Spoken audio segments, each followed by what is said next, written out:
Saudações imensas, estimados internautas do CIP. É um prazer imenso inaugurar esse espaço de debate que foi criado pelo CIP. É uma forma que o CIP encontrou de alargar o espaço de debate sobre os assuntos que mexem com o país. Hoje inauguramos este CIP Cast com a perspectiva de debatermos e conversarmos sobre como está a ser a campanha eleitoral que arrancou na semana passada. E vamos conversar com três ilustres figuras que já cá estão conosco para conversarmos sobre o tema que colocamos na mesa, que tem que ver com a questão da igualdade de circunstâncias, se os candidatos, os concorrentes às eleições de 11 de outubro estão ou não em igualdade de circunstâncias nesta campanha eleitoral. Tenho aqui três ilustres figuras, como havia dito. Lázaro Mabuna, que é editor do boletim CIP Eleições, que vai fazer uma radiografia daquilo que foi a primeira semana de eleições. É jornalista, já venceu prémios nesta área de jornalismo, é professor universitário. Temos aqui também em estúdio Domingo do Rosário, que é cientista político, é professor universitário e também fez vários estudos sobre as eleições em Moçambique. Podíamos aprofundar ainda mais o que já fez, mas uma questão de economia de tempo, vamos parar por aqui. Hélder Joana, que é sociólogo e analista político e também já fez muitas coisas, mas por uma questão de economia de tempo vamos, portanto, caracterizá-lo como cientista político e também docente universitário. Dr. Lázaro Mabunda, editor deste boletim CIP Eleições, a radiografia da primeira semana, estamos para entrar para a segunda semana. O que marcou a campanha? Muito obrigado, Raul.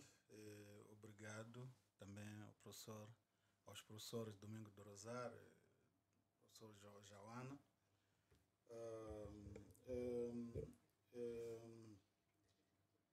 Fazendo a radiografia da semana, o que eu posso dizer aqui, foi uma semana praticamente que a campanha eleitoral iniciou relativamente mais tranquila, com poucas incidências assim graves. A maior parte das situações que foram reportadas pelos nossos correspondentes distribuídos pelos 33 municípios, 65 municípios, estavam relacionados com sobreposições de panfletos, vandalização dos panfletos dos outros partidos políticos, algumas ameaças entre membros simpatizantes de alguns partidos políticos. Tivemos também situações de observadores ameaçados, alguns suspeitos de fazerem parte de alguns partidos políticos. Infelizmente, tivemos situações em que quase todos os partidos, exceto o MDM, dos grandes, a Renamo e a Frelimo, suspeitavam sempre alguns dos nossos observadores, né, nossos correspondentes. A suspeita era no sentido de que eles fazem parte de alguns partidos políticos que estavam aí lá para espiar. Mas em algumas situações, por exemplo, Alto Moloco até agora, os observadores, a Renamo não aceita observadores a integrar a acompanhar o processo de campanha eleitoral. Tivemos um incidente grave, foi o longo aqui. Então, sobre este assunto vamos conversar com mais detalhe a posterior. Gostava de ouvir do Joana o fato que lhe marcou nestas semanas, já passa uma semana da campanha eleitoral, algo específico que tenha lhe marcado. Obrigado por saudar aqueles que nos veem pelas redes sociais do CIP, agradecer o convite do CIP, não é? Dois factos que eu vou destacar. Um, pela pureza das crianças, tem sido a forma amorosa como aqueles que não votam estão a viver esta campanha com alegria, com amor, a divertirem-se, que seria um exemplo para aqueles que são os atores políticos que estão a vender os seus manifestos eleitorais para comprarem o voto dos eleitores. Então, à pureza das crianças que estão a transmitir nas várias imagens que aparecem dos diversos partidos, como elas estão a viver com amor, isto mostrando que nós somos moçambicanos, podemos ter ideologias diferentes, mas somos moçambicanos. O segundo aspecto que me marca é quase a ausência de discussão dos manifestos por parte dos partidos políticos. Nota-se nos vários candidatos, nos vários cabeças de listas, nos diferentes partidos, a apresentação de propostas que, na verdade, não são da alçada dos conselhos municipais ou das vilas autárquicas, mas são do governo central. São dois aspectos que a mim me marcam neste início de campanha. Então, Joana, Domingos do Rosário. Bem, em primeiro lugar, muito obrigado pelo convite, Raul, e cumprimentar os meus camaradas aqui, Helder e Mabunda, e também cumprimentar as pessoas que estão nos a acompanhar através das redes sociais. Bem, o Helder começou aqui um assunto muito importante sobre as crianças, mas o que é importante a uma organização, eu sei que estamos aqui num podcast do CIP, mas eu penso que o CIP é aberto o suficiente para a gente enaltecer isso. O Rosque, semana passada, fez uma reunião com o município de Quilimane e vai fazer com outros tantos, no sentido de persuadir os candidatos a meter nos seus manifestos eleitorais, seus programas de governação, assuntos sobre a criança. Eu penso que isso é muito fundamental. É verdade que as crianças não têm direito ao voto, mas os seus interesses têm que estar representados naquilo que são as listas das organizações que vão governar os municípios nos próximos tempos. Sabemos muito bem, nós somos um bocadinho crescidos, né? Que as crianças são flores que nunca murcham. E é preciso começar a tratá-las bem a partir de agora, para elas terem um futuro risonho. Eu penso que o Rocha está a fazer um trabalho importante quanto a isso. A segunda questão muito importante é que essa campanha está a tomar contornos de violência, mas nós vimos uma imagem muito importante depois de, há 2 semanas atrás, na cidade da Beira, ter havido muitas escaramuças, o que pressupunha que talvez a campanha eleitoral na cidade da Beira ia ser muito violenta. Nós vimos ontem o encontro entre a bancada do MDM, entre o grupo do MDM e a Frelimo na praia. O que houve foi convivência, foi festa, foi dança. Eu acho que a campanha eleitoral é a altura disso. É a altura disso, mostrar o manifesto e conviver com o outro. A campanha não é guerra, não é estigmatizar o outro, não é bater o outro. Não, é isso que a Frelimo e o MDM fizeram na cidade da Beira ontem. Eu penso que é isso que os partidos políticos deviam continuar a fazer nos próximos dias. Muito bem. As eleições em Moçambique nos últimos anos têm sido regra. Há muita violência e chegaram as imagens de Ulongo na província de Tete. Vou pedir a minha realização para que possa colocar. São imagens chocantes. O relato que é nos dado é de houve um encontro entre caravanas da Frelimo e da Renamo e, em consequência disso, houve agressão de um dos elementos que estava na caravana. O Lázaro Mabunda podia explicar muito bem na qualidade de editor do boletim CIP Eleições, em que circunstâncias e o que aconteceu efetivamente com este elemento. Bem, este é um caso que é difícil explicar porque as pessoas que estão no terreno estão a ter alguma dificuldade de explicar o que realmente aconteceu. Estamos a receber informações não muito claras em relação a este incidente, mas a informação que eu tenho das fontes que conversei com elas foi de que os dois grupos, um grupo da Frelimo e um grupo da Renamo, tinha marcado um encontro de manifestações políticas no mesmo espaço, na mesma hora. Há um grupo que tinha feito com antecedência a comunicação à polícia, e esse grupo foi acompanhado pela polícia, mas já um outro que chegou lá antes, ergueu a bandeira e ficou lá a fazer as suas atividades políticas. Houve intervenção da polícia. Não posso dizer quem é, porque ainda não tenho informações muito consistentes sobre isso, né? A polícia foi ter com o grupo que estava lá, que antecipou, foi para o sítio para fazer as suas atividades políticas e informou que, olha, o grupo que a polícia estava a acompanhar estava devidamente autorizada para fazer aquela campanha naquela zona. E que os que estavam lá sem autorização, que não tinham comunicado, deviam se retirar. Não se retiraram. Houve entre as partes empurrões, começaram as cenas de um pouco de pancadarias, mas depois daquilo a coisa tomou outros contornos, porque outros foram buscar katanas.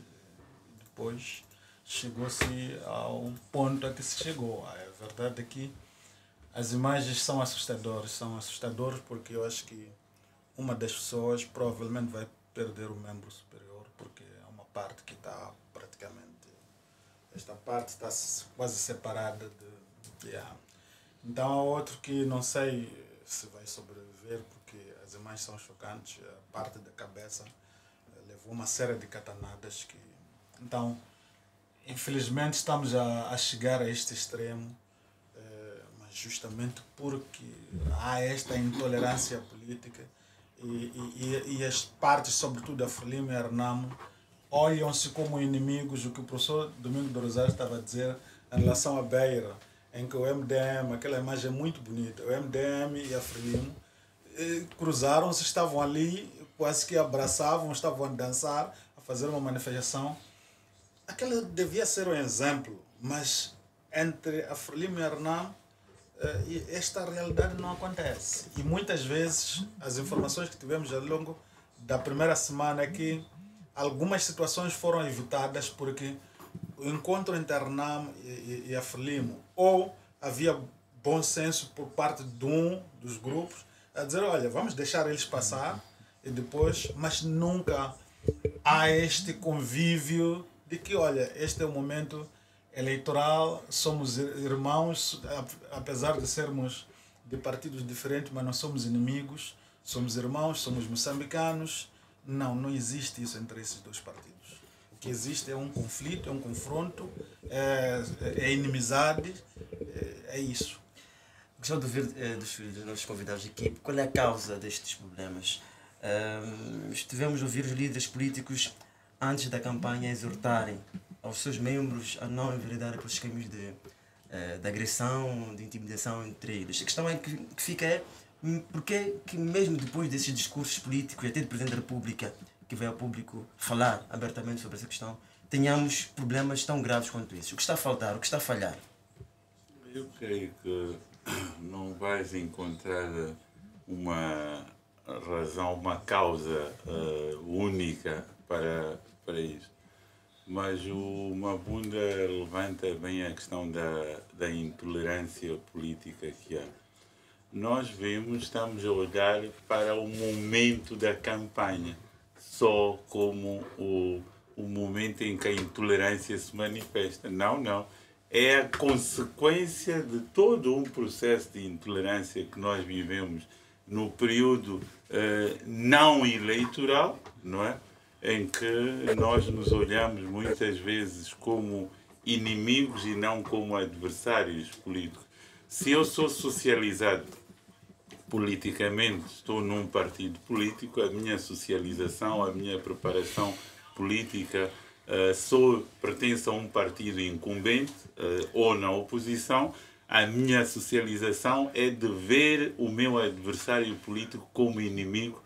Naturalmente que chega o momento da campanha eleitoral, os líderes fazem um discurso de circunstância que é bonito ser visto pela sociedade, pela comunidade internacional, que é elegante fazer, mas toda a minha socialização e o meu preparo político é de ver o adversário que supostamente eu devia tratar como adversário é meu inimigo. Então, um mínimo incidente de cruzarem as caravanas, basta alguém mandar um piropo, vai desencadear toda aquela ira que na minha socialização, enquanto que ator político do partido político, eu vou aglutinando, vou acumulando à espera de um rastilho para que isto aconteça. Então não vejo a violência como resultado apenas deste momento da campanha eleitoral, mas ela é o resultado de como nós nos tratamos. Olha, desde o Acordo Geral de Paz, como é que os atores tratam-se um e outro.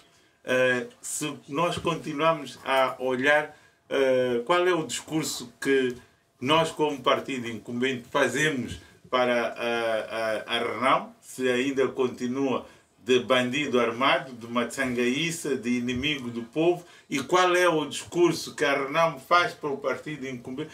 Estes elementos, eles socializam jovens e jovens e jovens, que levam-nos a construir uma narrativa que nos vai levar a ter um comportamento desta natureza que vai gerar violência. Muito bem, doutor Domingos Rosário, o que nós vemos é que as vítimas sempre são pessoas mais pacatas, não são dirigentes, efetivamente, são simpatizantes dos partidos políticos. Tivemos um episódio, antes mesmo da campanha, de uma guerra de palavras entre o secretário-geral da Frelimo, Roque Silva, e também a direção do município da Beira sobre as realizações que estão a acontecer na Beira. A questão que coloco é se pode responsabilizar ou não os dirigentes políticos por essa questão. Bem, uma das grandes questões que normalmente quando se coloca uma questão também não se responde com uma questão, não é assim? Mas eu não vou colocar a questão assim, praticamente eu vou colocar a questão geral, para as pessoas perceberem de que se trata a minha questão. Será que as lideranças políticas que aparecem nas vésperas da campanha e apelam ao país estão a falar a sério? Eu duvido. Eu duvido muito, sinceramente falando. Uma coisa é discurso de ocasião, para fazer parecer. Outra coisa é aquilo que as reuniões internas nos partidos, sobretudo quando as caravanas saem, são orientadas a fazer. Aí há duas coisas completamente diferentes. Mas eu queria retomar uma coisa que o Joana começou muito bem aqui, que é a questão... Tudo aquilo que o Joana disse, que é muito importante para a gente perceber essa violência, tem a ver com uma palavra mágica, que todo mundo fala dela, mas sobretudo os políticos, mas não sabem o que ela significa. É a palavra reconciliação. Nunca houve reconciliação aqui entre os dois principais beligerantes, de um lado a Frelimo e do outro lado a Renamo. O que houve depois da Guerra Civil, que tem fatores estruturais muito importantes. Moçambique copia muita coisa, mas eu penso que o problema de Moçambique não copiou a coisa mais fundamental, que é a reconciliação. O modelo sul-africano de reconciliação nacional, as pessoas podem criticar como quiserem criticar. A Comissão da Verdade e Reconciliação que foi criada na África do Sul e dirigida pelo Desmond Tutu, que fez o trabalho que fez. Podem dizer hoje que ok, o apartheid ainda continua, mas ela atenuou muita coisa grave que poderia ter acontecido. Por que Moçambique não copiou? Não estou a dizer para copiar o modelo sul-africano de reconciliação. Estou a dizer por que não se criou uma comissão de verdade e reconciliação aqui em Moçambique, sentar a Frelimo e a Renamo, discutirem abertamente sobre as razões do conflito, o que houve durante o conflito e dizerem, ok, o culpado por isto é este, o culpado por aquilo, sem necessariamente criar culpados, mas ter consciência que tanto a Frelimo quanto a Renamo têm as suas responsabilidades na guerra civil e ir à frente. Isso não aconteceu. Como pode ver, tivemos o acordo de paz número 1, tivemos o acordo de paz número 2, tivemos o acordo de paz número 3, mas são acordos de paz falsos, frágeis, que não têm significado nenhum. Você acha que depois de termos assinado o acordo de paz definitivo, as pessoas que assinaram o acordo de paz definitivo e reconciliaram-se fazem aquilo que estão a fazer agora? Está a banalizar completamente a vida humana. E esses jovens que estão na linha da frente, só para responder concretamente a tua questão. A maior parte das vezes, não posso dizer que são inocentes, mas são jovens, são instrumentalizados, e algumas vezes por coisas que nem sabem qual é o benefício que vão ter sobre isto. Primeiro, falar das próprias eleições aqui em Moçambique. Qual é o benefício das eleições aqui em Moçambique? Gastamos rios de dinheiro e depois não tem significado nenhum. Pelo menos que a gente saiba dizer, ok, gastamos rios de dinheiro para organizar processos eleitorais mal organizados com todos os problemas. Agora, não vamos acabar com a vida das pessoas também. por causa da instrumentalização política de pessoas que ficam nos gabinetes, pois ficam a assistir. Quem vai assumir a responsabilidade das famílias desses dois jovens, se eles forem as chefes de família e as suas famílias precisarem de si para sobreviver e reproduzirem-se? Quem vai fazer isso? Ninguém. Isso vai terminar aqui, isto aqui. Vão prender 2, 3, 4 pessoas, meterem numa cadeia qualquer durante algum tempinho. E atenção! E a prisão da pessoa vai depender da cor partidária da pessoa que tiver. Se for uma pessoa que pertence a um partido, talvez mereça mais estar na cadeia do que outra. Mas estamos a falar de reconciliação. A palavra reconciliação aqui não é falada, mas não é sentida, não é praticada. Enquanto não é sentida, não é praticada a palavra reconciliação, nós vamos ter isto mais. Muito bem, vamos passar para outro tema, uma outra questão, uma questão de economia de tempo. Há uma imagem que vamos ilustrar que aconteceu, creio que seja em Moimini.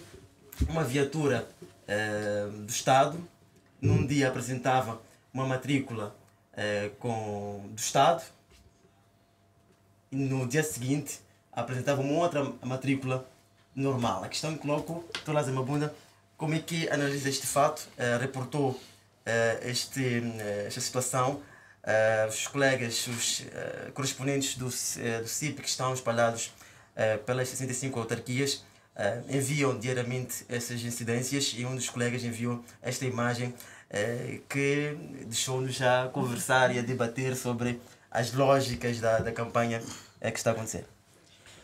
Bem, esta imagem o colega foi muito feliz porque ele fez a imagem em 2 momentos diferentes. Fez a primeira imagem no primeiro dia e nós não publicamos essa imagem. No dia seguinte, porque nós tínhamos publicado outras histórias sobre o uso de viaturas do Estado, equipamentos do Estado para atividades políticas, sobretudo pelo Partido no Poder, que tem sido frequente em quase todos os processos eleitorais. Então, acho que isto alertou alguns membros, algumas figuras do partido ao nível das bases e alteraram as matrículas no dia seguinte. Aquela matrícula é muito nova, significa que foi feita ou no mesmo dia ou no dia seguinte e foi colado, mas as características do carro não tinha como alterar. Então ele fez a fotografia que mostra que, e isto tivemos também na Matola um caso em que esta estratégia de alterar as matrículas, colocar matrículas não vermelhas, mas com fundo preto e letras brancas, também já está a acontecer em vários sítios, que é uma forma de camuflar a matrícula no sentido de não se perceber que aquela viatura é a viatura do Estado. Ou então se fecha com alguma coisa partidária, a parte da matrícula para não se ver, ou então há esta camuflagem das matrículas, no sentido de não se conseguir ver que são viaturas do Estado. Outra imagem, antes de ouvir os comentários do Dr. da Joana e também do Domingos do Rosário, outra imagem que chegou-nos de Gaza, de Xai-Xai. Esta viatura à esquerda da tela, no mesmo dia, a parte frontal apresenta uma viatura com chapa de inscrição do Estado, com a borda, parte vermelha, e a parte de trás com a mesma matrícula, mas com cores diferentes. O que dizer destas estratégias que estão a ser usadas com forma de usar-se bens do Estado para fazer campanha? Olha, a primeira imagem que passou, nem tenho o adjetivo para qualificar, é passar a ideia de que somos todos nécios, não é? Não percebemos mudar a matrícula de vermelho para preto, a mesma matrícula, não faz sentido. Segundo, a questão do bem público e bem privado, este é um aspecto muito importante. A lei, ela quando foi aprovada, esta questão de financiamento de campanhas, de não usar bens do Estado. O legislador, o espírito da lei, quem o fez, fez-o mesmo para proteger os bens públicos. Não é? Então, eu creio que aqui, mais do que mérito ou demérito dos atores políticos, o mérito é de toda esta equipa que está a fazer a supervisão, o acompanhamento da campanha, denunciando este tipo de casos, porque vai permitir que situações desta natureza, com o tempo, à medida que nós vamos consolidando o nosso processo democrático, elas reduzam. Porque se o Mabunda fez o comentário daquela viatura, mudou a chapa de matrícula, a numeração é a mesma, mas não mudou a cor, não mudou nada. Então, a equipa que está a fazer a supervisão da campanha está muito atenta e, para mim, o mérito vai para estas equipas que estão a trabalhar e a fazer as denúncias. Eu tenho, talvez, duas coisas para dizer relativamente a essas imagens. Bem, é que aqui nem podemos dizer que sequer houve criatividade, né? Nem sequer. Nem o mínimo de criatividade, né? Sobretudo a segunda, né? Nem criatividade que houve, porque podemos resgatar o termo criatividade para descrever o que foi feito aqui. E a segunda coisa fundamental é que, independentemente de haver criatividade e não haver criatividade, eu penso que isso aqui é grave, porque isso aqui desequilibra a competição. É verdade que hoje estamos a ver que quem usou aqui as viaturas do Estado no nível local está claramente que deve ser o partido do governo, mas também vamos ver, talvez nos próximos dias, os partidos que são governo no município também vamos ver situações idênticas, hein? Idênticas. Talvez agora, depois desse podcast, dessa discussão que nós estamos a ter aqui, vão ser mais criativos, talvez. Aliás, mas quando eu falo de criatividade, não estou a incentivar isso. Não estou a dizer que isso tem que ser feito, né? Não estou a dizer isso.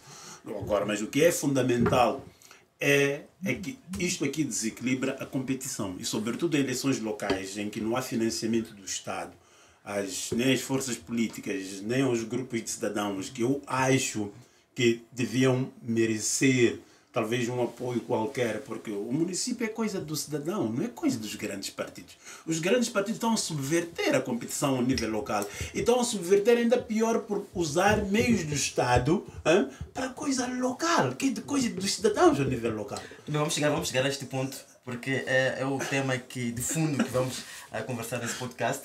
A próxima imagem, vou pedir a minha lição para que possa colocar. O Dr. Mabunda já tinha falado da estratégia, uma das estratégias que tem sido usada para disfarçar viaturas do Estado, é esta de colagem de panfletos nas matrículas. Isto aconteceu, Dr. Lázaro Mabunda, em vários municípios. Sim, está a acontecer em vários municípios. Ontem, antes de ontem, reportamos isso na Matola. O candidato da Frelimo estava no mercado de Machantlane e estavam lá dois autocarros de transportes públicos. Aliás, tem havido muita reclamação porque nas primeiras horas não há transporte, porque os transportes públicos têm que transportar membros do partido no poder para os locais onde eles vão iniciar as campanhas eleitorais. E nós temos uma crise profunda de transporte. Os poucos autocarros ainda são deslocados para atividades políticas. E apresentamos alguns casos, algumas dessas situações. Isto em Vilanculo também, mesmo tendo reportado várias vezes, essas situações estão a acontecer. Estão a acontecer em grande parte dos municípios, mas claro, há municípios em que não temos praticamente nenhuma informação sobre o uso de viaturas do Estado, mas não que não esteja a acontecer, provavelmente estão a ser criativos, como dizia o professor Domingos de Rosário. Eu, por exemplo, é estranho que nos municípios, não quero acreditar que os municípios governados pela oposição não estejam a usar. Provavelmente tenham sido criativos. Exatamente, porque não estamos a ter informações, mesmo alguns municípios que são governados pela Frelimo. Há muitos municípios que não temos tido casos desta natureza, mas há municípios em que aquilo é norma e ninguém, infelizmente, não há essas situações de penalizações dos partidos, porque devia a lei também prever penalizações. Agora, pode-se questionar quem iria penalizar determinados partidos. Esta é a questão, mas as penalizações podiam reduzir, quer dizer, pelo menos haver respeito com aquilo que são o bem público. A questão que sempre fica é que parece que não há ninguém que possa pôr travão nisto. Não há ninguém que tenha poder para travar estes cenários. Um dos cenários é este, que foi reportado em Xai-Xai. Este é um sinal de trânsito, não dá para perceber o que é. Vamos supor que seja uma paragem obrigatória e o automobilista não vê, passa, atropela um peão. De quem é a responsabilidade? De quem se responsabiliza por isso? Essa é a grande questão. A questão, eu lembro-me que em 2018 estava a discutir, creio que foi 2018, a discutir a reforma da lei eleitoral. E numa das discussões eu propus que houvesse uma redação a imputar coimas aos partidos. Primeiro, responsabilidade aos partidos por causa destas situações. Segundo, que houvesse multas severas. Quando inicia uma campanha política, a cidade ela está limpa. Começa a campanha, 24 horas, começam a fixar, termina a campanha. Nós vamos ficar com as nossas cidades e vilas sujas destes panfletos. Nenhum partido vai retirar isto. Então, é importante que haja na lei questão de responsabilidade, da mesma forma que impõem limites, é dizer, terminou a campanha, tem 15 dias para retirar todos os materiais. Não retirar, o esforço que é feito para colar tem que ser feito. Não retirando, a idilidade deve multar o respectivo partido político. Temos que partir para medidas que mexem connosco. Pode vir ao de cima como é que num município que a Frelimo está a liderar vai multar a própria Frelimo, ou que o MDM está a liderar vai multar o próprio. Mas temos que partir para isso, senão vamos continuar a manchar espaço. Esta semana acho que anda aí um vídeo que Sua Excelência o Presidente da República diz colocar mesmo isto nos cemitérios. Vai mobilizar a quem para votar? Olha o cúmulo de ir colocar cartazes no cemitério. Mas diretamente eu estou de acordo com as pessoas que colocaram cartazes no cemitério, né? Acho agora que estamos muito na espiritualidade, né? Querendo estar os mortos para ver se conseguem fazer. Porque é uma questão talvez de espiritualidade, porque as eleições já estão tão renhidas, que vale a pena colocar panfletos no cemitério para ver se temos ajuda dos espíritos, não é assim? Se eles ressuscitam e nos ajudam a ganhar essas eleições. Mas eu acho que é uma questão de enforcement. É uma questão de enforcement da lei. Eu acho que o grande problema é mesmo do enforcement da lei, sobretudo quando as instituições são muito frágeis. Ou nós podemos falar o que a gente quiser falar aqui, ou nós andamos aí na rua, vimos a fotografia do presidente Inhus, a dizer vota Inhus. Grandes panfletos na cidade de Maputo. Sim. Ficou lá 5 anos, ninguém tirou. Então, e isto, sinceramente falando, dá sempre a percepção que se outros fazem, nós também temos que fazer. Exatamente. E se os grandes, os que estão no poder ao nível central, não são penalizados por aquilo, não há legitimidade para penalizar a ninguém. Já não há legitimidade para penalizar a ninguém.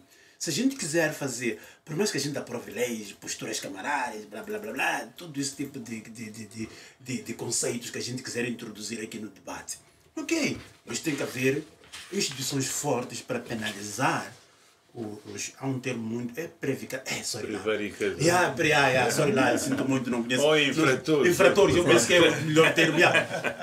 Para penalizar o infrator. Agora, se nós não temos capacidade, ou temos medo, ou não conseguimos penalizar o partido Frelimo ao nível central, temos que também fechar os olhos a essas pequenas coisas a todos os níveis. Ou temos que tomar uma postura e dizer, ok, independentemente da formação política, esteja ao nível do Estado, ao nível central, ou então ao nível local, a lei é a mesma, tem que haver um enforcement da lei, aí nós vamos mudar alguma coisa. Agora, por mais que a gente aprove todas as leis, nós também conhecemos o processo legislativo aqui em Moçambique como funciona, não é? É um mimetismo total e completo. Exato. Eu tenho a certeza absoluta que a maior parte dos deputados da Assembleia da República nem sabem o que significa as leis que aprovaram. Podemos chamar 3 para vir para aqui, diga lá o que você aprovou semana passada, o que significa. Não vai dizer nada porque não sabe, nem percebe.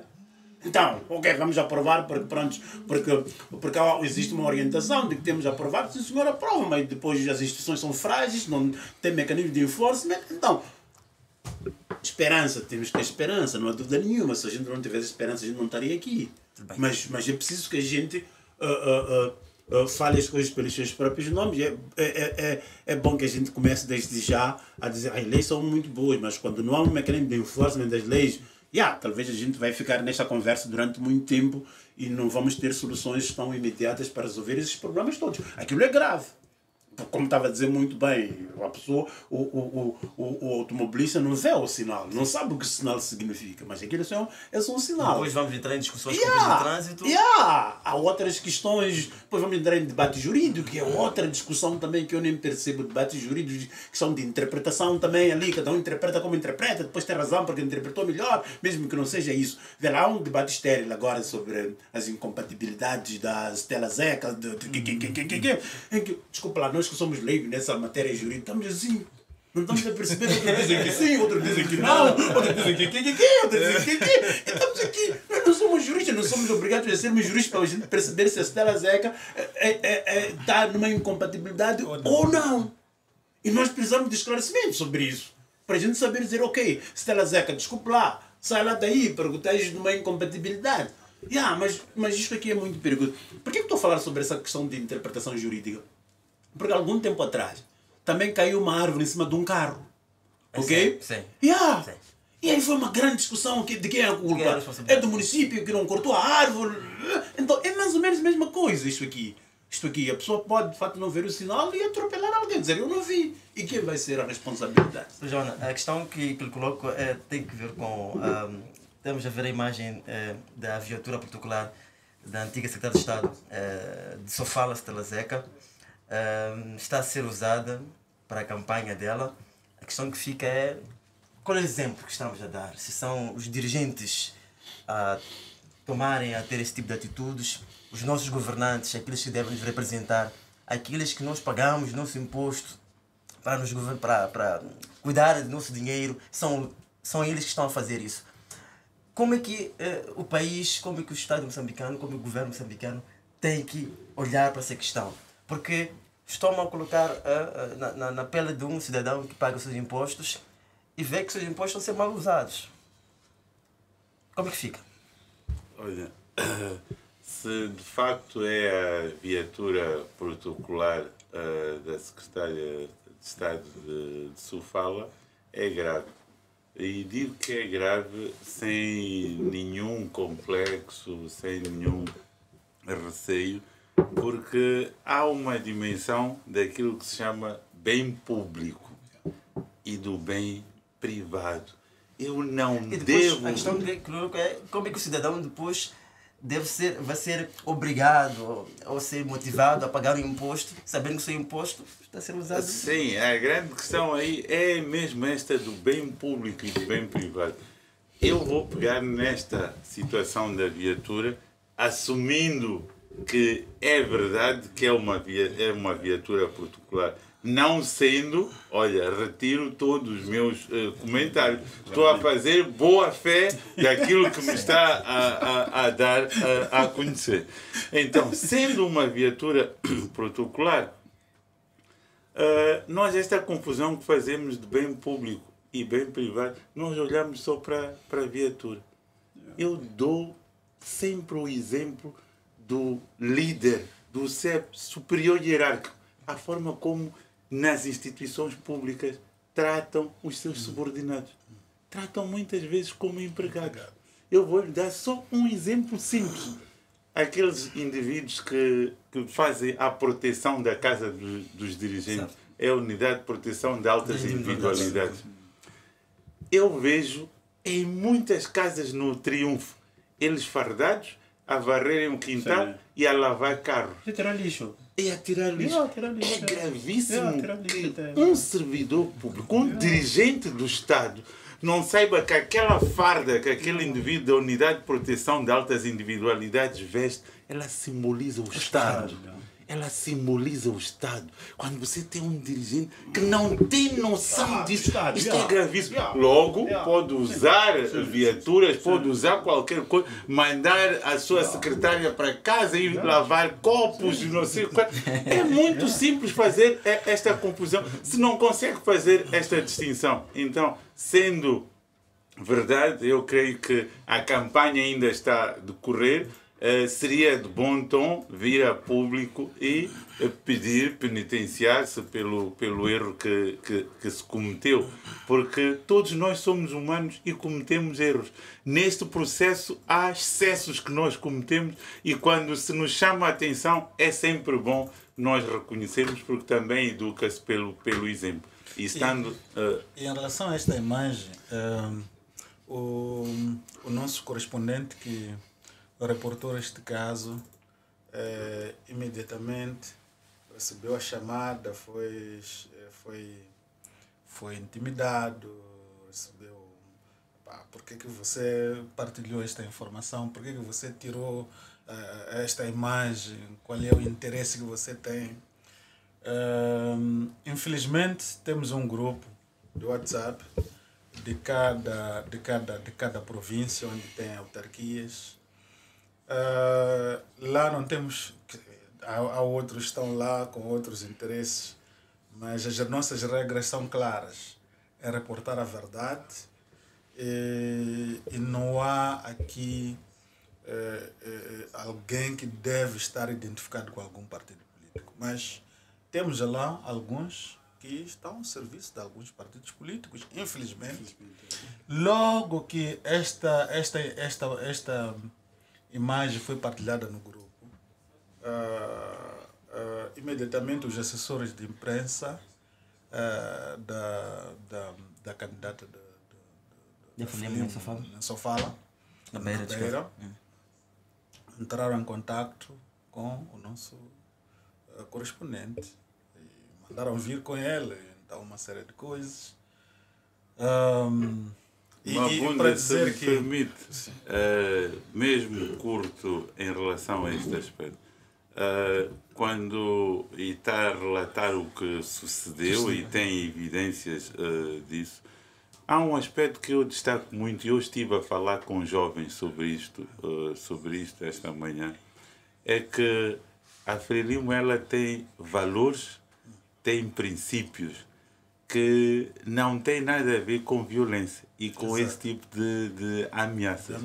O que tu vês é que há dentro indivíduos que prestam um mau serviço e que se constrói depois a imagem de uma Frelimo que intimida a pessoa.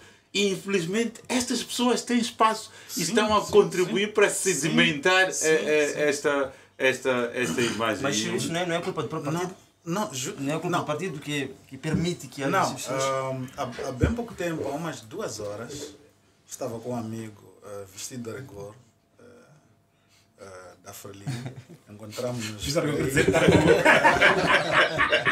Não, ele estava a vir da campanha. Ok. Cruzámos-nos mesmo. Então, uma das conversas girava em torno daquilo que o Dr. João está a dizer. que na Frelimo há pessoas que neste momento elas usam a Frelimo e eles dizem que sou Frelimo e para seus interesses. Claramente. E eles vão usando a Frelimo, até metendo o partido Frelimo em situações de crime. Exatamente. Sim. Então, a Frelimo, todos os valores que a Frelimo vem, quer dizer, tem ou tinha, olha-se para a Frelimo como aquele partido que não tem valores. Mas porque esta pessoa veste-se a Frelimo e ele usa a Frelimo para esse tipo de atitude. Mas não estás a falar do Mas teu depois amigo ninguém... que estava vestido agora há pouco Não, tempo. não estou a falar bom, dele. tá certo. Não, por É acaso... preciso corrigir, senão ele vai se sentir por acaso- ofendido Não, mesmo. mas por acaso ele estava a tentar explicar a mim exatamente. Olha, não, porque eu dizia assim, olha, é engraçado que a Frelimo durante muito tempo tinha valores. E combatia grande parte das coisas que hoje está a fazer. Sabes o que é que havia na Então, Frelimo? sim. Uma bunda que é muito importante, o conceito que desapareceu. Sim. Crítica e autocrítica. Esse conceito desapareceu na Frelimo. Exato. Eu tenho perspectiva diferente do. Eu acho que, sinceramente falando, não desapareceu. eu acho que a crítica e a autocrítica, da maneira como era feita, a gente queira assim, queira não, todos nós, sobretudo, temos essa idade. Mesmo sem querer, fomos da Frelimo. Sim. Fomos da Frelimo. Mesmo sem querer. Então, esse princípio de crítica e autocrítica, conhecemos-lo muito bem. Domingos, eu não creio tanto. Percebo o teu sentido de desaparecer. Eu dizia semana passada, e debatíamos entre colegas da UFIX, não é? Da ex-UFIX, eu dizia que não. A crítica e a autocrítica, ela não desapareceu. Mas onde é que ela está? Ela está lá. Mas você não vê? Não, espera. O que é que acontece? É que eu costumo usar a expressão que muito bem conhece do lumpen proletariado, que tomou conta da situação. Não é?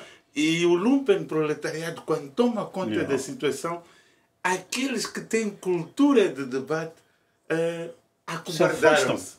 Acobardaram-se. Eu uso mais a expressão acobardaram-se. Há muito medo de expor a ideia sob o risco de ser ridicularizado. Há risco de querer colocar uma ideia, de dizer vai ser considerado como aquilo não é nosso, está contra nós. Mas justamente isso, o desaparecimento da crítica e da autocrítica. Então, mas tu não te podes esconder, Domingos. Não tens outro sítio para ir.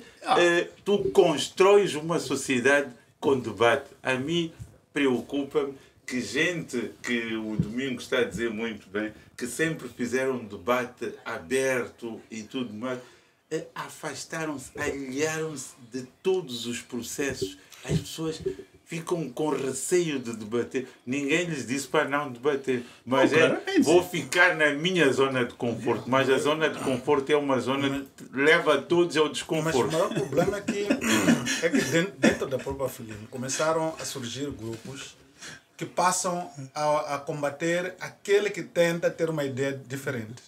Eu me lembro de falecido Sérgio Vieira, que estava há 30 anos como colunista do jornal Domingos. Exato. E foi combatido por grupos justamente no mesmo jornal, que era um grupo em nome do partido. Isto está a acontecer agora, atualmente. Então, o que acontece? Isso muitas vezes, e são pessoas que muitas vezes nem têm princípios. As pessoas vão logo, olham para, atacam de qualquer maneira e chamam-lhe todos os nomes. Então, aquelas pessoas que ainda têm bom nome, têm valor, preferem não continuar a ir, quer dizer, a expressar as suas opiniões, para não ser combatido, exposto por pessoas sem valores. Muito bem. Então, acho que esta é a questão. Se a Frelimo não foi permissiva e permitiu a entrada dessas pessoas nocivas dentro do próprio partido. Não foi permissiva, porque para entrar para um partido, esses estatutos claros. Mas a questão é que a própria Frelimo já não tem aquele rigor na admissão dos seus membros. Quando tu tens, por exemplo, um Lil Wayne, que não se sabe de onde ele vem e vai ser colocado na quarta posição. É a força da mudança, não é? E olha, tu tens militantes que estão na base. Há muito tempo estão à procura daquele... Mas não são a força da mudança, ele é a força da mudança em Nampula, então é por isso que ele está lá. É preciso que a gente mude. Mas há uma questão, assim, essas que tu levantas de ser permissivo. Eu costumo dizer o seguinte, eu observo quem fala em nome da Frelimo. Quando falam pessoas que não estão nos órgãos de direção da Frelimo, consigo ver nas redes sociais quem é menino de recado. Quando fala, não pertence aos órgãos, mas tu vês, aquele é um recado que vem de algum lado, não é? Mas o partido, ele tem órgãos. Quem fala são as pessoas que estão nos órgãos. Tem secretário de comunicação e imagem, tem um secretário, tem um porta-voz, tem Para mim, quando a Frelimo fala, são essas pessoas que falam. Tudo o resto, para mim, é papagaio, menino de recado e é irrelevante. Mas não é um bocadinho de contradição isso? Por que o partido, quando alguém fala em nome do partido sem autorização, por que o partido não tem medidas claras em relação a essas pessoas que falam em nome do partido? Olha, para tu falares em nome do partido, precisas de encarnar o partido e teres o mandato. Agora, se alguém fala porque via recado, alguma coisa que não está bem. Aí estamos juntos. Eu acho, sinceramente falando, que deves convidar outro podcast para a gente discutir a Frelimo com isso, senão a gente está a sair um bocadinho daquilo que é a campanha eleitoral e entrar na discussão sobre a Frelimo. Eu penso que a Frelimo é um fenómeno social total, precisa de um dia completo para se discutir a Frelimo. Tudo bem, agora vamos entrar no cerne da questão. O que nos fez sentar aqui à mesa, nós partimos dos problemas da campanha, mas o que nos faz sentar à mesa aqui é perceber se de fato os concorrentes que estão almejam conquistar a direção dos 65 autarquias, se estão ou não em igualdade de oportunidades ou não. Olhando para aquilo que nós já conversamos, já dá para ter algumas ilações. Começa por ser tu, Joana. Olha, eu digo que não estão em igualdade de circunstâncias e nem estarão em nenhum momento. E já lhe digo porque aqueles que estão a dirigir autarquias, vou começar pela Frelimo.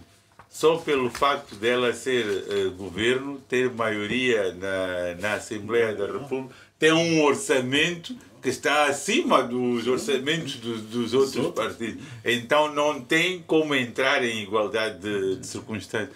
A Renam, por ser o segundo partido na Assembleia da República, tem o seu líder que tem um estatuto, não é igual ao MDM, nem vai ser igual ao... O MDM, por ter assento parlamentar, tem uma melhor condição que a nova democracia. Então, para dizer que não estão em igualdade de circunstâncias e não estarão em nenhum momento. Quer dizer que se estivéssemos num jogo de futebol, teríamos duas equipes desequilibradas, uma com 50 jogadores e outra com 2 jogadores. É isso que está a dizer. Estariam desequilibrados. Sobre o número de jogadores, não sei, mas estariam desequilibrados. Mas assim, só a Assembleia, ou tu tens maioria, tens governo, já te dão um orçamento. Nós esquecemos deste elemento. Então, vamos entrar sempre em desigualdade de circunstâncias. Agora, a questão é como é que, fora deste aparato que nos oferece, por termos representatividade na Assembleia, se há condições que nos permitem, retirando isto, a ter acessos iguais às condições. Há viaturas, há orçamento, há dinheiro do empresariado, não sei. Aí podemos ter um outro tipo de discussão. Gostava de convidar os nossos internautas para comentarem, partilharem esta live para que mais pessoas possam ter acesso a esses conhecimentos valiosos que estão a ser deixados aqui pelos nossos convidados. Podem o fazer, bastando entrar no nosso Facebook e partilhar. Estamos também em direto no nosso YouTube e esperamos que estejam a gostar da nossa conversa e que possam participar ativamente nestes podcasts. Esta é a primeira edição toda segunda-feira iremos conversar sobre eleições, sobre campanha eleitoral, uma vez que o CIP está a acompanhar a par e passo o processo eleitoral em Moçambique e por isso está convidado a interagir conosco. Também vamos trazer outros conteúdos que não têm nada a ver com eleições, mas com um trabalho que o CIP está a desenvolver e que, tanto, tem ajudado para despertar consciências no país. Volto a si, Dr. Domingos Rosário. A questão que coloco é: temos grupos de cidadãos, 8 grupos de cidadãos estão a concorrer. A questão que se coloca é: não têm as mesmas capacidades. Não tem nada. Não tem nada, praticamente. A questão é que dizer não tem as mesmas capacidades, é exagero isso. Não tem nada. A questão é como é que fica a expectativa dessas pessoas. Temos notado alguns movimentos que têm alguns interesses. Por exemplo, temos os informais cá na capital do país, temos os amigos da Moran em Nampula, que também têm uma causa a defender. A questão é como é que se vai a um jogo de futebol desequilibrado. Não acha que, por exemplo, as eleições autárquicas também devia haver financiamento do Orçamento do Estado? Na minha perspectiva, eu penso que já as eleições municipais deviam ser financiadas, eu acho. Deviam ser financiadas, eu acho, no sentido de...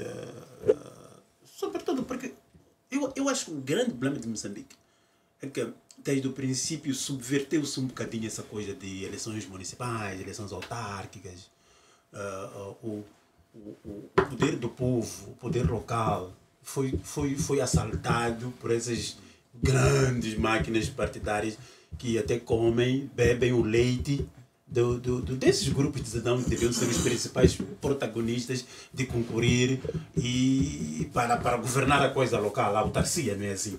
Então eu acho que devia haver uma forma de equilibrar isso, e a maneira de equilibrar isso era talvez tentar encontrar um mecanismo de financiar esses grupos para poderem competir. Agora eu queria voltar um bocadinho àquilo que o Helder estava a dizer aqui. E é verdade que o Afrelimo tem um financiamento que tem, porque o Partido do Estado, é verdade que a Renamo tem um financiamento que tem, porque é o segundo maior partido, o MDM também tem força no Parlamento. Mas o espírito da legislação eleitoral quando há financiamento eleitoral, tem que ser um espírito de igualdade entre os competidores, para não existirem aqueles que estão a 50 metros dos outros. Nós aqui em Moçambique há um conceito muito fundamental quando a gente fala das eleições, que é a certeza procedimental e a incerteza das eleições. Mas as eleições moçambicanas não são incertas, no sentido em que tu entras, já sabes quem vai ganhar. Só podes não saber qual é a percentagem, mas isso aí muita pena. Vocês talvez podem introduzir isso, sair aqui à rua, aqui, entrevistar mais 10, 15 pessoas aqui e perguntar quem vai ganhar as eleições municipais no sítio A, B, C, D, E, F, G, H. Vão te dizer quem vai ganhar. Então, essa eleição não tem incerteza, não tem suspense. Mas o princípio das eleições é haver suspense, não saberes até o próprio dia quem vai ganhar. Mas o que provoca isso? Desequilíbrios no financiamento das organizações, uma legislação de financiamento dos partidos políticos que é ultrapassada, cansada, velha, retrógrada, obsoleta, que nunca ninguém se preocupou em colocá-la a debate. Por que é que nem a Frelimo nem a Renamo se interessaram em colocar a legislação sobre o financiamento eleitoral a debate para ser alterada e acompanhar esse movimento grande de desenvolvimento das instituições? Por quê? Porque se beneficiam dela assim tal qual ela está. Porque elas vão estar um bocadinho avançadas em relação aos outros. E tu desequilibras completamente a competição, e claramente que não tens competição. E a falta de competição em alguns sítios pode estar na origem da violência que nós vemos aqui. Pode estar, porque quando alguém compete numa falta autêntica de meios, A pessoa usa todo o meio que tem também para ver se consegue subverter aquilo que o adversário está a fazer. Não estou a dizer que a violência eleitoral é resultado de desequilíbrio, mas estou a dizer que pode também ser uma das causas que faz com que haja violência, porque numa situação em que há desequilíbrio total dos meios, uso de viaturas do Estado, e há outra forma de uso de meios do Estado que nós não falamos aqui, que é o uso do pessoal. Nós só nos concentramos aqui nas viaturas. Mas há evidências com base na observação, não só desta campanha eleitoral, do uso do pessoal, em que os estudantes ficaram sem aulas porque os professores foram à campanha eleitoral de um ou de outro partido. Então, é um bocadinho complicado competir dessa forma. Eu tenho muita pena e eu tenho a responsabilidade de saudar esses grupos de amigos de que tiveram a coragem de competir. Não sei se, coitados, vão ter uma vaguinha ali. Seria bom se tivessem pelo menos uma vaguinha ao nível das assembleias autárquicas locais. Mas também ter uma vaguinha não há de ser suficiente para poder influenciar os mecanismos e os processos de tomada de decisão. Só para verem, só para terminar, só para verem que a coisa local mesmo foi assaltada pelos partidos políticos. Quem está a liderar a campanha eleitoral na Frelimo agora nem são sequer os cabeças de lista. Não são. Não são os cabeças de lista. Onde é que está a coisa local nessas eleições se quem está a liderar a campanha são pessoas vindas de Maputo, que em nome dos ministérios, em nome do governo, vão liderar a campanha? Onde é que está a coisa local nisto? A eleição municipal é uma coisa local, mas o conceito de local na eleição desapareceu completamente. A questão que fica é como é que o eleitorado, a quem vai exigir alguma coisa. Mas a maneira como também é feito, a cabeça de lista, a maneira como também justifica um bocadinho o sistema como está subvertido. Bem, então, Joana, estou-me a colocar na pele de quem está a concorrer e aspira a chegar à Assembleia Municipal, pelo menos, e não tem os mesmos meios, não tem nem... Porque sabemos muito bem que, como acontece as campanhas em Moçambique, precisa ter capulanas, ter camisetas.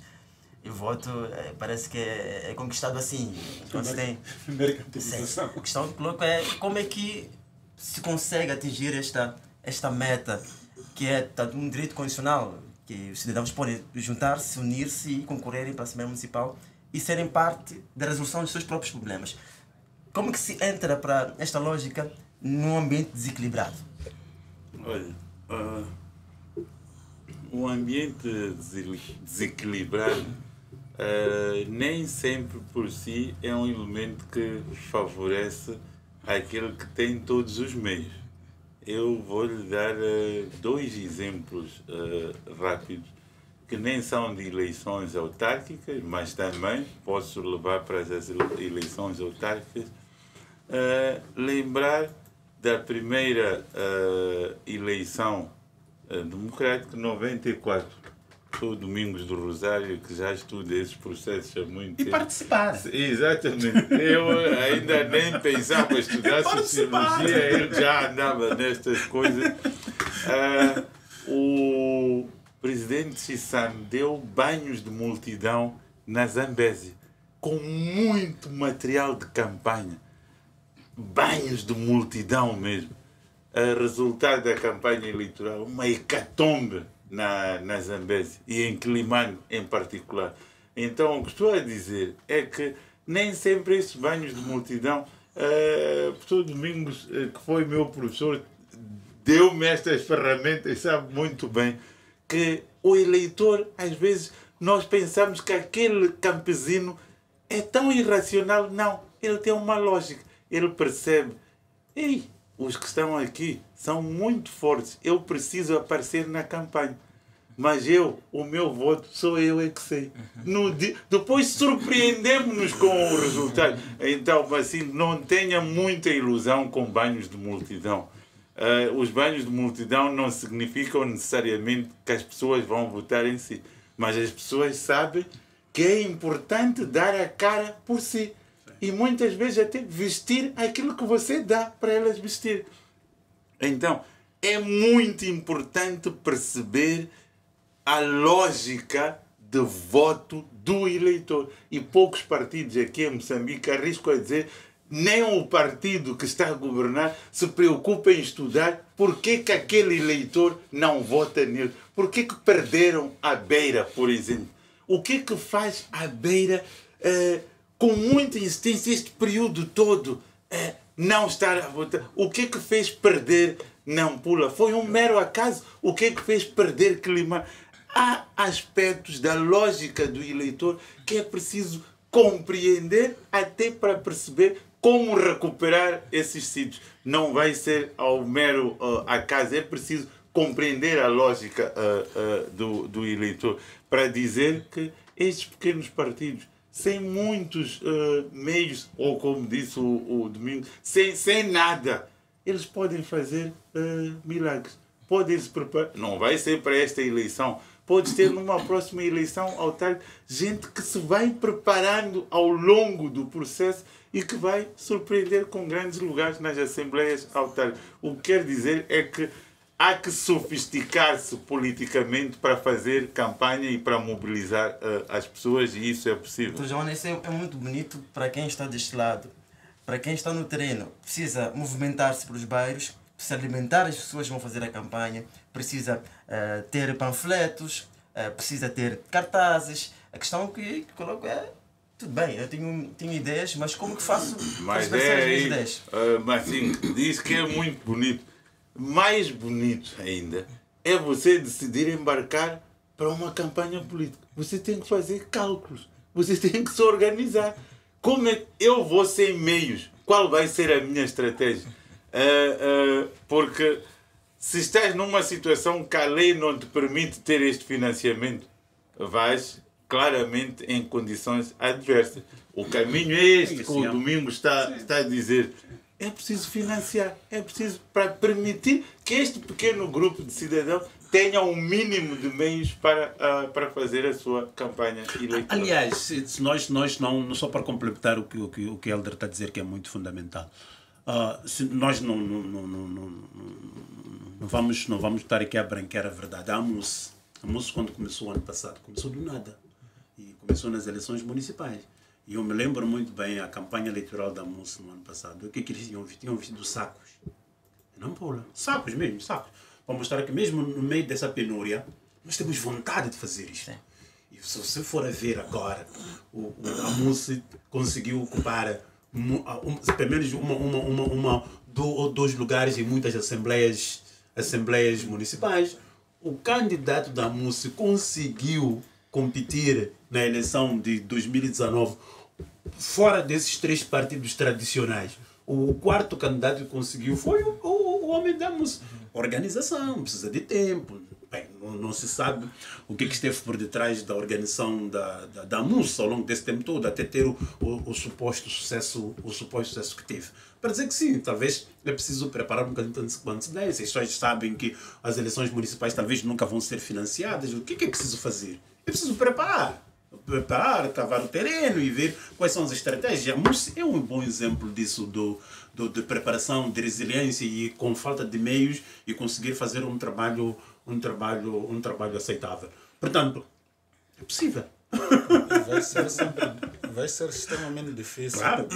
Para qualquer uma das questões que eu colocava, acho que numa conversa, era que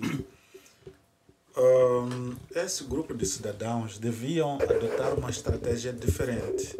Ao invés de apostar em querer apostar em camisetas que não vão ter dinheiro para isso, olham para as redes sociais como é que podiam mobilizar o eleitorado através de redes sociais, de outras atividades, quer dizer, outras formas criativas de mobilizar o seu eleitorado. Porque em termos de competição com os partidos políticos, como a Frelimo, a Renamo, o MDM, não é possível. Se nós formos a olhar de forma comparativa a pujança da Frelimo, a pujança do MDM, por exemplo, nas zonas onde governa, e a Renamo nas zonas onde governa, é muito maior. Mas por quê?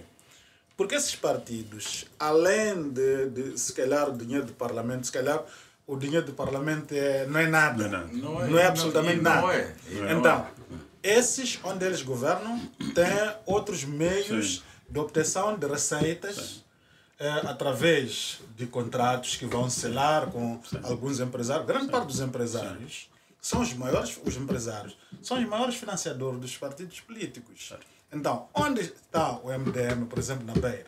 Não tenha dúvida que qualquer empresário quer ganhar concursos ali, quer terrenos ali, quer oportunidades de fazer negócios. E não há de haver problema em injetar 1 milhão de meticais, 2 milhões, 3 milhões, ou se calhar camisetas para toda a campanha eleitoral. Não vai ser problema para eles. Mas para aqueles que não têm, como esse grupo de cidadãos, não vale a pena ir para esta via, porque não vão ter possibilidades. Então, tem que encontrar meios alternativos para entrar na competição, porque não vai ser possível. Mas eu acho que, concordando com o professor Domingos, soluções locais, professor Joana, acho que podia não se financiar os partidos políticos, porque eles provavelmente são partidos políticos, mas os grupos de cidadãos deveriam, no mínimo, receber um financiamento, que é uma forma de incentivar o grupo de cidadão a envolver-se na política. Pelo local. Menos o grupo de cidadão devia merecer algum incentivo em termos financeiros. Não partidos políticos, mas pelo menos o grupo de cidadão. Sobretudo porque a autarcia é coisa local, é coisa de pessoas. Exatamente. E eles, na verdade, estão ali para defender os seus interesses. Não interesses partidários. Então devia arranjar uma forma qualquer de incentivar para eles concorrerem, terem mais capacidade para poder concorrer e também encontrar soluções locais são sempre necessárias para eles poderem apresentar o tipo de alternativas. Fala da MUS. A MUS apresentou soluções locais. Quer dizer, mesmo no meio da nossa penúria, da nossa pobreza, o que interessa é o trabalho nos bastidores que nós vamos fazer para poder aparecer na rua. E eu acho que o fato da MUS ter aparecido em 2018 com sacos a mostrar a penúria, isso pode ter incentivado as pessoas a dizer, afinal de contas, o que esses indivíduos querem é mostrar que, mesmo sem nada, eles podem fazer alguma coisa diferente. Teria sido bom se a MUS tivesse ganho as eleições municipais para a gente ver que tipo de soluções locais autóctones que eles iam trazer para a governação de Nampula, mas infelizmente, infelizmente não conseguiram. Tiveram 3, 4, não sei, 2, 3 lugares na Assembleia, mas com 2, 3 lugares na Assembleia você não faz grandes coisas, né? Você faz muito barulho, depois quem tem maioria é que toma as decisões finais sobre como é que a política deve andar ao nível local. Tudo bem, vou pedir a minha lição para que possamos ver alguns comentários que fomos recebendo no nosso Facebook, dizer que pode comentar, pode partilhar esta live para que mais pessoas possam ver. O primeiro comentário que provavelmente tivemos problemas de som no início. Xavier da Costa, ligado a partir de Majune Niassa, parabéns pela iniciativa. Nádia Mimbir, ligada a partir de Gaza, Macia. Mandou lá para o Dr. Lázaro Mabunda, de Pemba. Sim. Lázaro é popular. Sou de Gaza, é mais fácil de ser conhecido. Tiago Paulino, de Pemba, atento ao debate. Gostaria que abordasse a questão do governador Júlio Paruque, que também é cabeça de lista, só para explicar como isso funciona. Faustino Anenge, certo, é isso mesmo, Frelimo, gosta de pessoas, palhaços. Lil Wayne, Moz, nem sabe se expressar. Passamos para outro comentário. Jéssica diz que não estão em pé de igualdade e nunca estarão. Para estar em igualdade, o partido no poder deve parar parar com o financiamento político ilícito e outros partidos beneficiarem-se também de financiamento político. Jéssica também faz outro comentário. Vamos passar para Zanella, que aplaude a iniciativa. Críticas do som, mas vamos tentar melhorar com a primeira experiência que nós estamos a ter aqui. Celina Massing, já cheguei. Realmente os partidos políticos já marcaram uma rivalidade extrema. Agora, em torno da campanha, quando as caravanas se cruzam, são xingamentos. Muito bem, são alguns dos comentários que vão chegando dos nossos internautas, do nosso Facebook. Pedimos também que possam comentar no nosso YouTube e que possam partilhar esta live para que mais pessoas possam acompanhar o nosso podcast. Esta é a primeira edição, mas haverá muito mais nos próximos tempos e esperamos que possamos alargar ainda mais o espaço de debate sobre os assuntos candentes do nosso país e aguardamos por si sempre que aparecermos, portanto, na live. Doutor Domingos Rosário, na última apresentação de um evento que tivemos recentemente, falou da questão de desconfiança que existe em relação aos órgãos eleitorais. Que Moçambique, ciclicamente, quando há eleições, muda de legislação conforme de acomodar interesses de dois grandes partidos, a Frelimo e a Renamo. A questão que coloco é: houve alterações muito recentemente na legislação eleitoral. Entende que essas alterações vão significar credibilidade nessas eleições autárquicas? Não, esquece isso. Esquece isso. Nunca dá a ver isso. Tu primeiro, quando olhas para a terminologia daquilo que são os órgãos da administração eleitoral. O órgão da administração eleitoral moçambicano é um objeto eleitoral não identificado. Não é verdade? Um objeto eleitoral não identificado, porque ele não entra na terminologia daquilo que são os tipos de órgãos de administração eleitoral. Tu tens tipo partidário, tipo judicial, ok? Mais um outro tipo. Mas quando tu olha, e tipo especialistas, que é constituído por personalidades, especialistas ou indivíduos provenientes da sociedade civil. Certo. Os partidários, tipos provenientes dos partidos políticos. Judiciário, que fazem parte, pessoas que vêm do organigrama jurídico desse país. O nosso não. O nosso, além de ser mistura disso, tem outra componente importante, que é os partidos políticos cooptarem indivíduos da sociedade civil. Então, esse é um objeto eleitoral não identificado. Não é encontrado em nenhuma literatura que descreve o nosso órgão da administração eleitoral. 2. Como é que, quando começou essa onda de democratização, um dos grandes atores da democratização era a sociedade civil, que a sociedade civil podia ocupar um papel muito importante naquilo que são as transições, naquilo que é a consolidação da democracia. Como é que a sociedade civil, que é captada para ser cooptada aos partidos políticos, pode jogar esse papel de transparência no funcionamento dos órgãos da administração eleitoral? Mão externa. Que mão externa?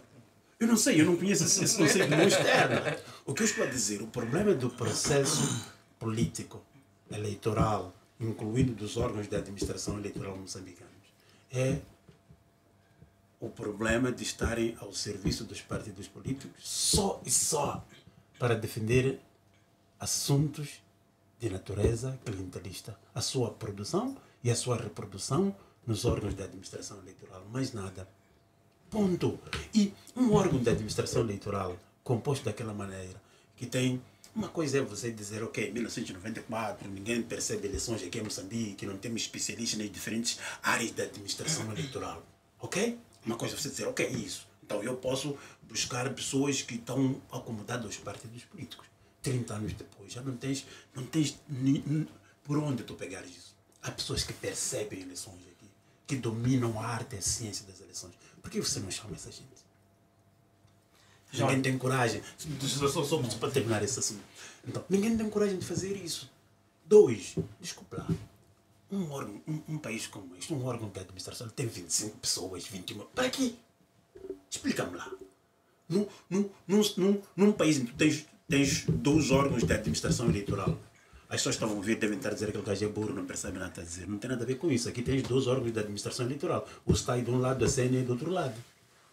Em que o STAI é que é a parte operacional. Precisa ter uma CNE com 21 pessoas para fazer o quê?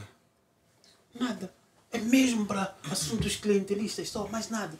Então, nem que mudem a legislação, e depois a legislação, a maneira como é feita, é apenas mudada para acomodar os interesses da Frelimo e da Renamo. Full stop. Então, não tens como. Joana, a sua percepção sobre isso. Há espaço para que essas eleições sejam vistas como sendo transparentes, livres, como os órgãos eleitorais sempre têm a vontade, sempre dizem que é isso que acontece em Moçambique? Olha, a questão da transparência, da liberdade são dois aspectos diferentes. Mas o professor Domingos levanta muito bem.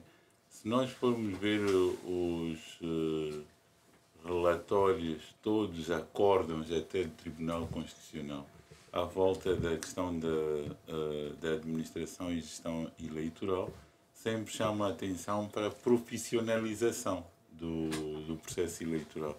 Mas, de ciclo em ciclo, nós vamos gerando mais conflito, introduzindo políticos no meio.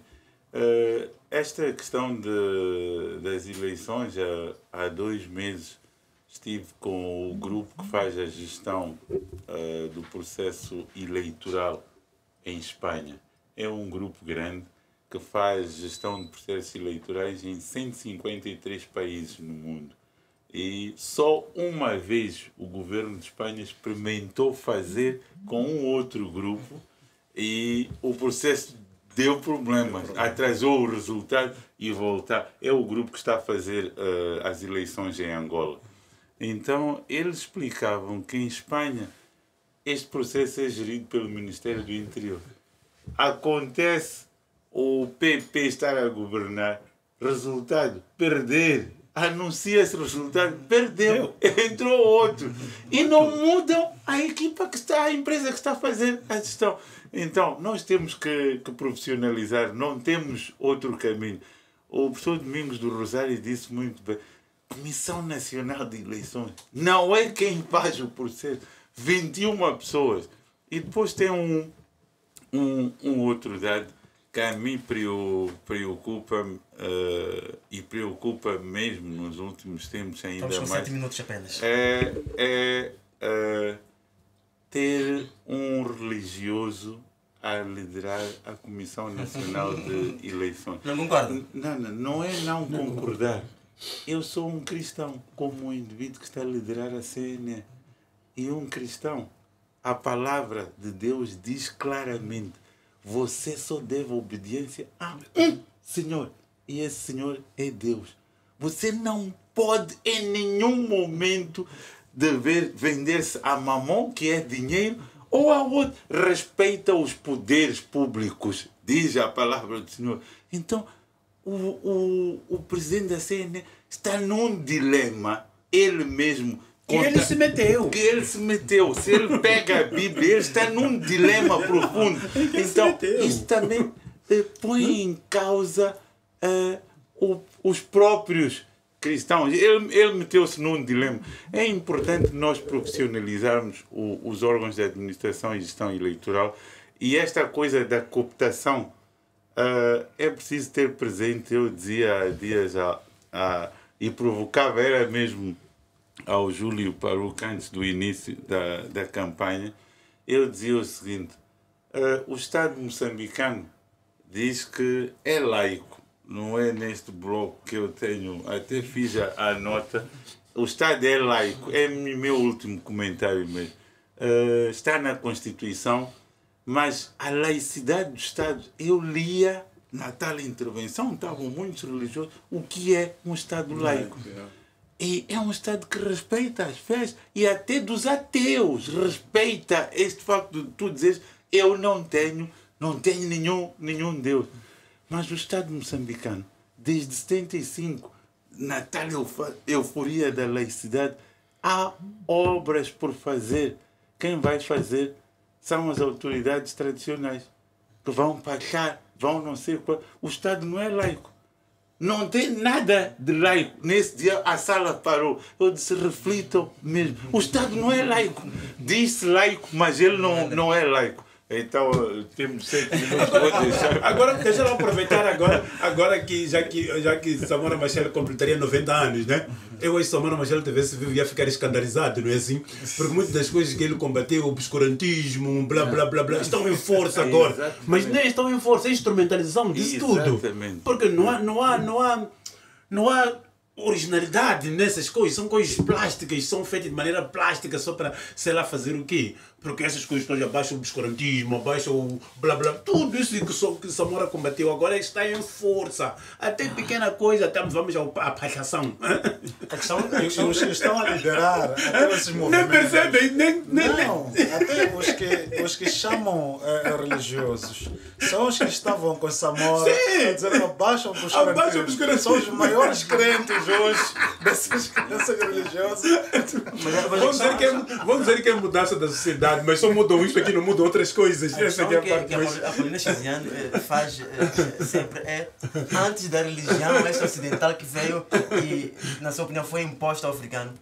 O africano também tinha a sua forma de ter suas divindades. A questão é, por que é que agora nós temos que criticar as divindades se o africano, antes da presença europeia em África, tinha as suas formas de divindade? Essa é outra discussão. Essa é outra discussão. Essa é uma discussão. Sim. É outra discussão muito grande. Últimas palavras.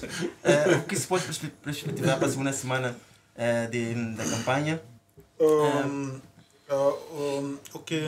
Bem, é difícil perspectivar o que vai ser esta última semana, mas pelas informações que recebi ao longo do dia de hoje, hoje, parece que estamos a caminhar para um cenário de violência, porque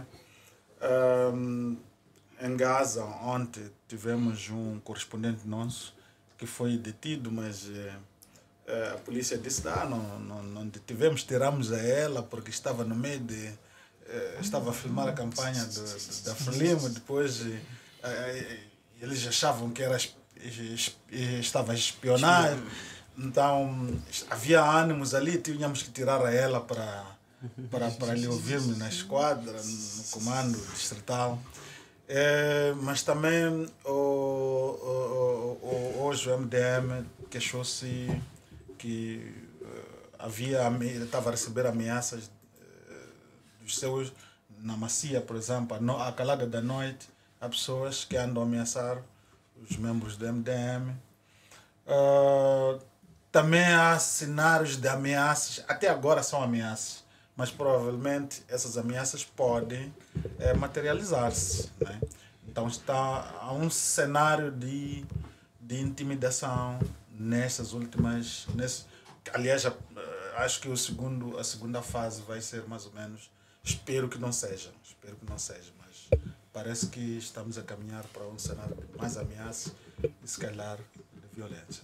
Talvez é preciso também dizer que também o showmício da Frelimo também foi apedrejado, não é assim? É preciso que a gente também diga isso aqui abertamente, não é assim? Que também, não sei se foi a Renan MDM que apedrejou o comício da Frelimo na ilha de Moçambique. É preciso que a gente também diga isso, não é assim?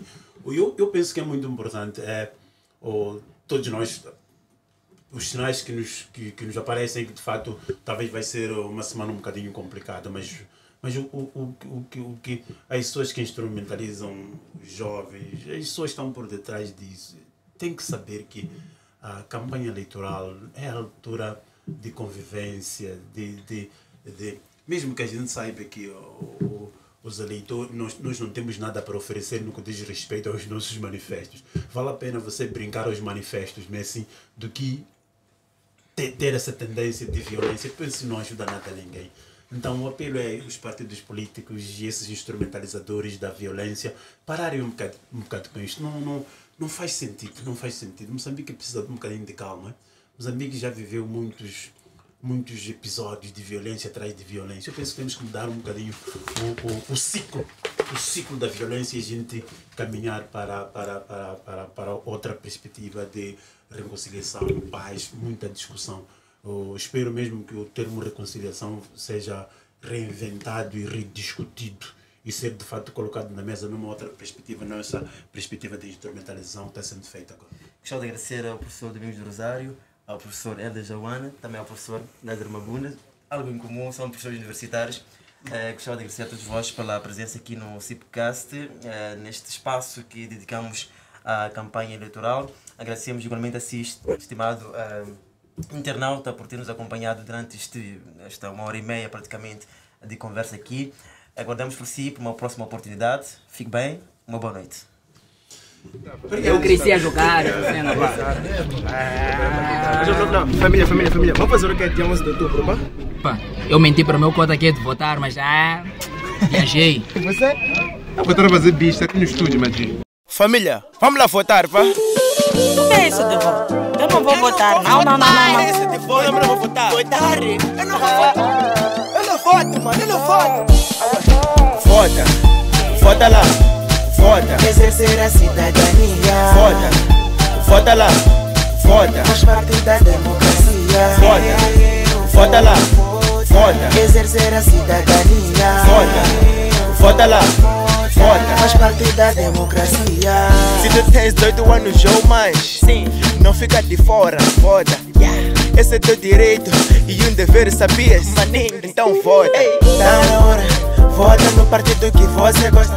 Mesmo se teu cartão tá perdido, fora do período, você pode votar. Verdade. Esse é teu direito, esse é teu dever, esse é teu direito, como cidadão. Vota, vota lá, vota. Exercer a cidadania. Vota, vota lá, vota. Faz parte da democracia. Vota, vota lá, vota. Exercer a cidadania. Vota, vota lá, vota. Faz parte da democracia. Você sabia que esta eleição não é só para partidos políticos, mas também para grupos de cidadãos? Votar é o mesmo que tomar uma decisão para a vida do teu município. E não podemos deixar que alguém decida o que queremos. Esse é teu direito, esse é teu dever, esse é teu direito, como cidadão. Vota, vota lá, vota. Exercer a cidadania. Vota, vota lá, vota. Faz parte da democracia. Vota, vota lá, vota. Exercer a cidadania. Vota, vota lá, vota. Faz parte da democracia. Eu vou votar. Eu vou votar. Eu vou votar. Eu vou votar. Vota, vota lá, vota. Exercer a cidadania. Vota, vota lá, vota. Faz parte da democracia. Vota, vota lá, vota. Exercer a cidadania. Vota, vota lá, vota. Faz parte da democracia.